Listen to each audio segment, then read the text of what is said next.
Dengan tidak mengikuti FIFA Matchday edisi November, saudara-saudara, atau yang pertama kalinya sejak terakhir kalinya 2015. Wah, itu saudara-saudara berarti ranking FIFA Indonesia berpotensi semakin jauh ditinggalkan Malaysia, semakin jauh ditinggalkan Vietnam karena Malaysia akan lawan Nepal, Vietnam akan lawan Laos di kualifikasi Piala Asia dan diprediksi akan menang. Jadi ya mau dikata gimana lagi ya, ikhlaslah saya. Halo saudara-saudara, jumpa lagi dengan komentator gadungan di sini. Dengan komentator yang gadungan. Seperti biasa saudara-saudara, seperti biasa. Kalau kita sudah bertemu pasti akan ada yang kita bicarakan, akan ada yang kita perbincangkan, kita ulas, kita analisis, kita cakap, kita bacotin, kita gibahin, kita cangkepan tentang sepak bola di seputaran Asia Tenggara, di negara-negara tetangga, negara-negara sahabat, negara-negara jiran, negara-negara serumpun Indonesia, Malaysia, Thailand, Vietnam, Laos, Myanmar, Kamboja, Filipina, Brunei, Singapura, Timor Leste, Australia, Wakanda, Konoha, negara api, negara angin, negara air, negara dongeng. Dan sekitarnya semua akan kita bicarakan secara fair, sejujur, seadil, tanpa muatan politik, tanpa kebencian, tanpa provokasi, hanya berdasarkan fakta dan bukan klaim semata, saudara-saudara. Tidak ada hoax, tidak ada hoax, tidak ada hoax, tidak ada hoax, dan tidak lebay. Baik yang sudah lama sekali maupun yang terkini. Bebas, saudara-saudara, bebas, bebas. Yang penting, sopan. Jadi begini saudara-saudara, jadi begini, mau dikata gimana lagi ya? Ya sebenarnya sayang juga ya, sangat disayangkan Indonesia, tim nasional Indonesia tidak akan mengikuti FIFA Matchday edisi November 2025 karena belum ada pelatih, karena PSSI terlalu lama, loadingnya kelamaan saudara-saudara untuk memilih pelatih yang mungkin trauma entah apa saya nggak tahu, tetapi kita sayang sekali dan justru lebih fokus kepada U23 yang akan tampil di SEA Games. SEA Games itu bukan sebuah apa ya, menurut saya bukan hal yang penting lah, itu hanya main-main aja lah. Walaupun kita kemarin dapat emas, saya rasa biasa aja lah itu. SEA Games kayak begitu tuh nggak perlu terlalu diistimewakan, tapi ya itu pilihan petinggi-petinggi olahraga di Indonesia seperti itu ya, saya nggak tahu ya, mungkin agak lain lah otaknya, agak kebentur apa saya nggak tahu, tetapi ya ini sayang sekali kita nggak ikut FIFA Matchday di senior, otomatis ini berpotensi besar terhadap ranking FIFA Indonesia nanti Bu Edi untuk edisi November, berarti di akhir tahun. Nah, di akhir tahun 2025 karena November itu FIFA Matchday yang terakhir di tahun 2025 ini sangat disayangkan sekali ya, nggak tahu ya, menurut beberapa petinggi di negara ini SEA Games jauh lebih penting daripada ranking FIFA sih. Aneh, saudara-saudara, aneh. Dan ya, kita berpotensi semakin jauh ditinggalkan oleh Malaysia, semakin jauh ditinggalkan oleh Vietnam. Malaysia sekarang ada di 118, Vietnam di 111, Thailand di 96, saudara-saudara, dan Indonesia di 122.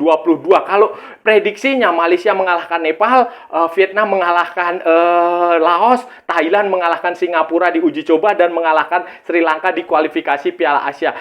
Prediksinya menang semua ya, menang semua, dan kalau Indonesia dapat 0, mereka dapat poin, ya otomatis Indonesia akan semakin turun ya. Kita bicara terlepas dari skenario kemungkinan Malaysia dihukum AFC dalam waktu dekat, walaupun kalau dalam waktu dekat saya rasa mustahil lah. Dan ya, makanya itu kita membicarakan skenario ranking Indonesia turun akan dikejar oleh Malaysia yang akan semakin jauh meninggalkan Indonesia, begitu pula Vietnam, dan begitu pula dengan Thailand, karena prioritas Indonesia sekarang menganggap bahwa SEA Games itu adalah puncak. Sudah hebat lah, sehingga perlu diperlakukan secara serius, tidak perlu menggelar FIFA Matchday di senior, cukup U23 yang diberi kesempatan. Terakhir kali Indonesia tidak ikut FIFA Matchday, saudara-saudara, itu sudah lama sekali, 2015. Nah, kalau saudara-saudara ingat, itu waktu itu ada FIFA Matchday, kalau nggak salah bulan Juni itu kita nggak ikut. Sebelumnya itu kita ikut di bulan Maret atau April itu kita ikut. Waktu itu kalau nggak salah kita uji coba lawan Kamerun dan uji coba lawan Myanmar. Nah, setelah itu kita nggak ikut FIFA Matchday karena kita dapat sanksi dari dari FIFA. Kita dihukum FIFA, kemudian baru kita ikut FIFA Matchday lagi setelah sanksi itu dihapuskan, dihapuskan setelah kondisi PSSI, internal PSSI apa ya, kayak waktu itu kan ada intervensi Menteri Pemuda dan Olahraga si Nahrawi Ramli atas perintah presiden yang sebelumnya. Itu atas perintah presiden sebelumnya, kemudian kita dibekukan karena ada masalah di pengurusan. Setelah itu, setelah hukumannya dicabut, kita ikut FIFA Matchday lagi, terus ikut FIFA Matchday lagi, sampai terakhir kali kemarin itu, waktu terakhir di kualifikasi Piala Dunia 2026 zona Asia di round keempat yang kita kalah dari Arab Saudi dan kita kalah dari Irak. Kemudian setelah itu Patrick Kluivert dipecah dan hasil dari pertandingan melawan Irak itu berujung bahwa kita didukung oleh FIFA. PSSI didenda FIFA sekitar 50.000 franc Swiss. Itu sekitar kurang lebih ya, sudah 1 miliar. 1 miliar rupiah karena supporter melemparkan berbagai macam benda ke lapangan, botol, iPhone, laptop, apalagi motor, kayak begitu ke lapangan, benda-benda berbahaya, sehingga Indonesia didenda 50.000 franc Swiss, 1 miliar. Kemudian dua pemain, Shane Patinama dan Tom Hai, itu didenda 100 juta rupiah, itu kira-kira 2000-an ya, 2000-an atau 4.000-an franc Swiss, plus hukuman skorsing, larangan bertanding 4 pertandingan, saudara-saudara. Dan itu ya berlaku nanti, karena Indonesia nggak ikut FIFA Matchday sekarang, ya berlaku nanti kalau di FIFA Matchday berikutnya 4 pertandingan, 2 pemain ini tidak akan bisa. Sayang sekali saudara-saudara kita nggak ikut gitu loh, karena ranking FIFA itu lebih penting daripada SEA Games menurut saya lah. FIFA, kalaupun begini loh kan, alasan PSSI kan itu alasannya jelas lah, karena Indonesia belum punya pelatih, mereka masih sibuk mencari pelatih, ya nggak tahu ya apa kategori yang mereka pilih itu apa, saya nggak paham. Sebenarnya saudara-saudara, kita nggak punya pelatih juga nggak masalah, kan kita bisa menggunakan apa ya, caretaker. Nah, ini saya kasih solusi ya Pak ya, saya kasih solusi, tolong nanti saya diangkat jadi penasihat Anda, nggak apa-apa, saya kasih solusi, kasih caretaker aja, kan pemainnya sudah ada. Ini kan yang permasalahannya adalah pelatih, bukan pemain. Pemain kita sudah ada, semua sudah ready, sudah siap, tinggal dipanggil lawannya siapa, diuji coba mau main di mana, di Jakarta, di Kuala Lumpur, di Bangkok, di mana, Zimbabwe, dimanapun itu pemain itu siap. Siap karena pemain sudah, tinggal pelatihnya. Nah, kita nyari caretaker kan bisa. Misalnya nih, caretaker ya, sementara untuk 2 atau 1 pertandingan di FIFA Matchday November ini, misalnya caretakernya Om Simon Tahamata kan juga bisa dijadikan caretaker, karena kalau caretaker itu nggak butuh syarat yang aneh-aneh. Om Simon bisa kita coba. Kemudian Alexander Wes,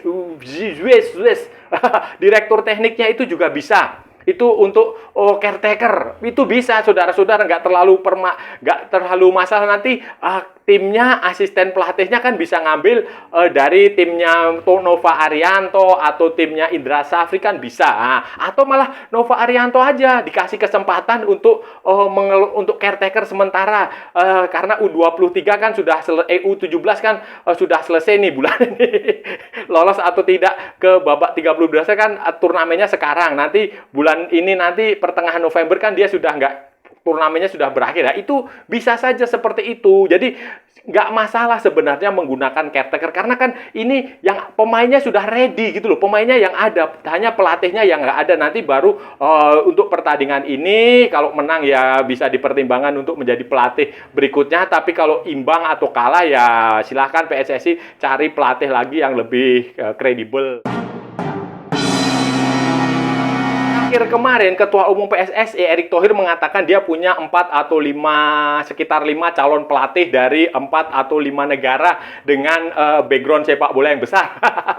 Menurut saya sih negara mana aja itu bukan hal yang penting Pak, tetapi yang penting itu pemain itu punya kurikulum vitae. Nah, kesalahan kita selama ini, kita selalu melihat atribut orang, bukan personnya orang itu, bukan. Jadi itu yang kesalahan kita.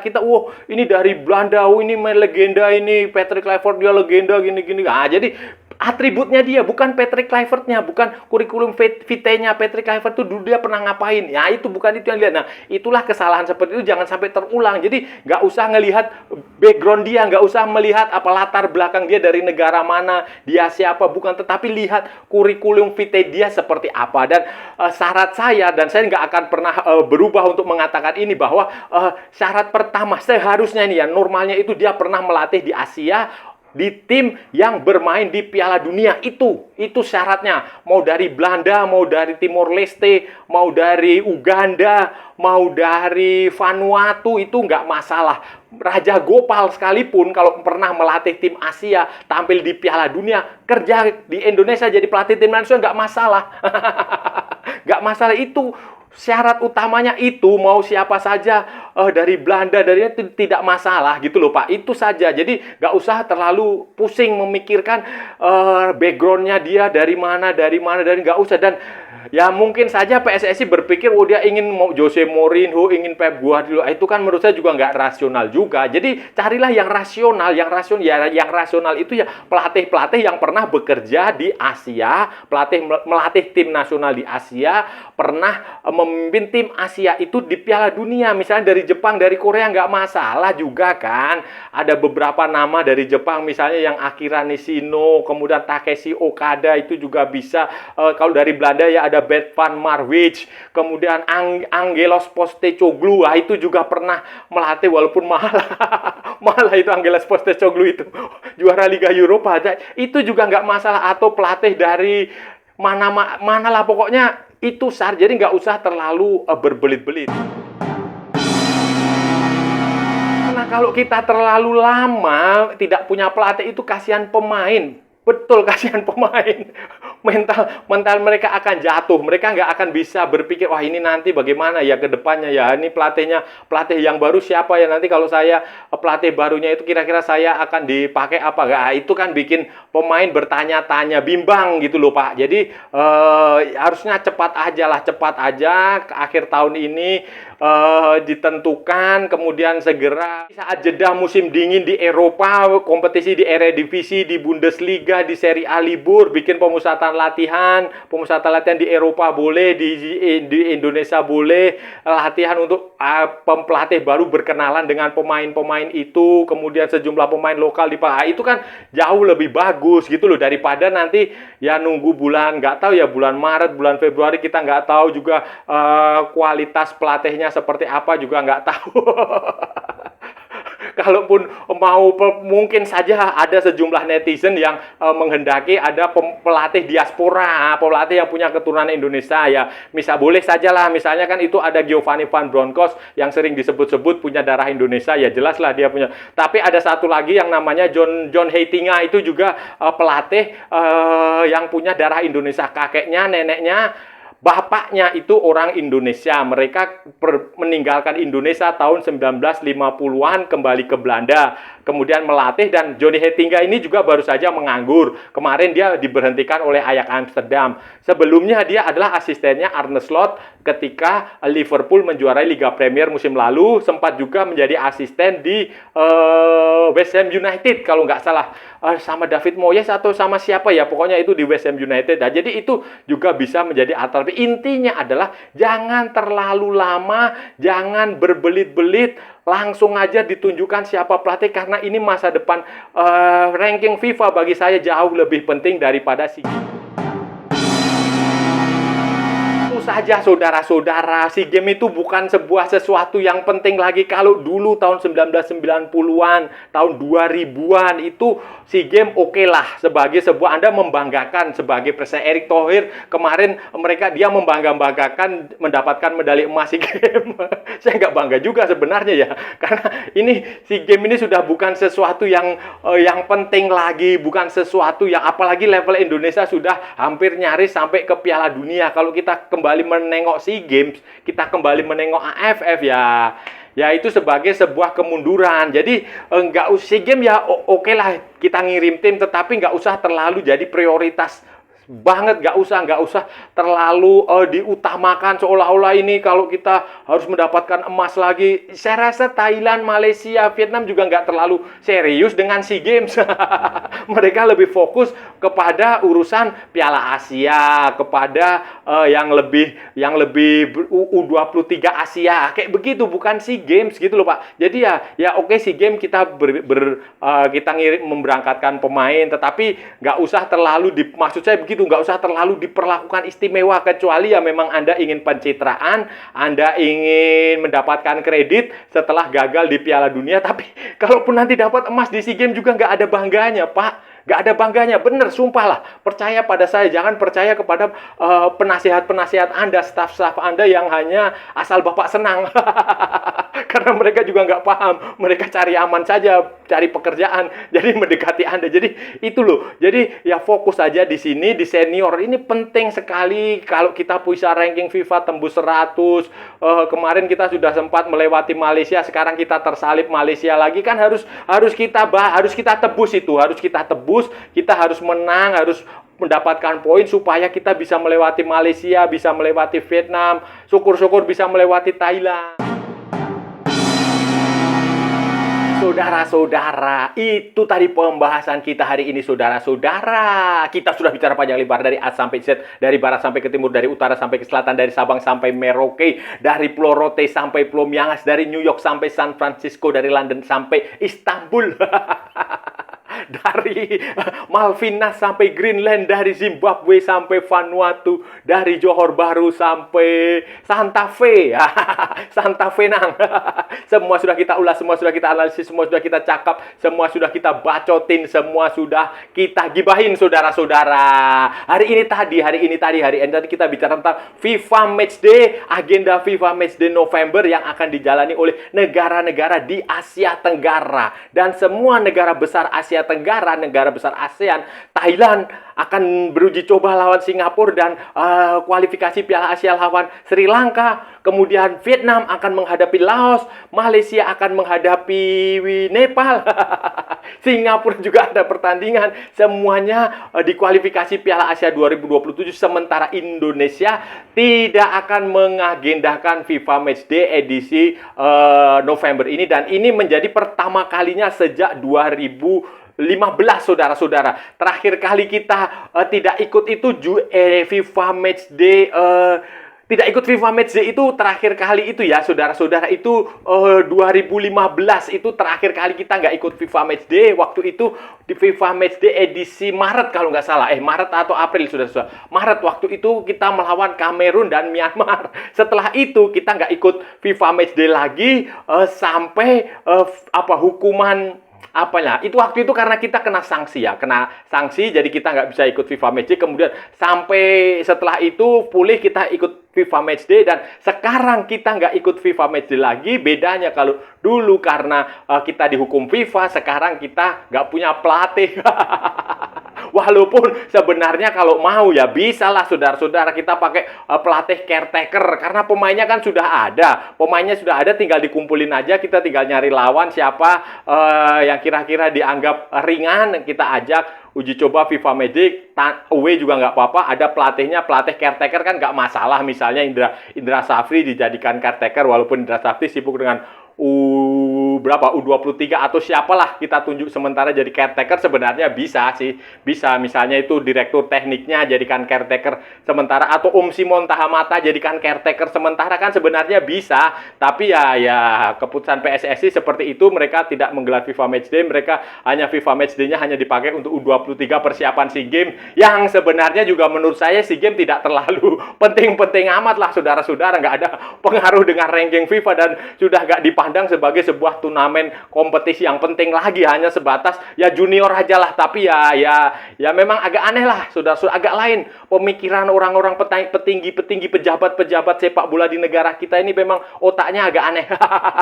Dan ya sudah, dengan tidak ikut FIFA Matchday ini berarti ya siap-siap saja ranking FIFA Indonesia akan semakin tertinggal dari Thailand. Thailand sekarang ada di 96 FIFA, kemudian bisa saja akan semakin tertinggal dari Vietnam Vietnam sekarang di 111, Malaysia di 118, Indonesia di 122. Jadi itu 3 negara itu kemungkinan mereka menang lah, mereka bisa menang karena lawannya juga relatif lebih ringan. Vietnam lawan Laos, Malaysia lawan Nepal, Thailand lawan Sri Lanka, sebelumnya nanti uji coba dulu lawan Singapura. Jadi poin mereka punya potensi mendapat poin lebih dan akan naik, sementara Indonesia ya nggak bertanding, poinnya nol.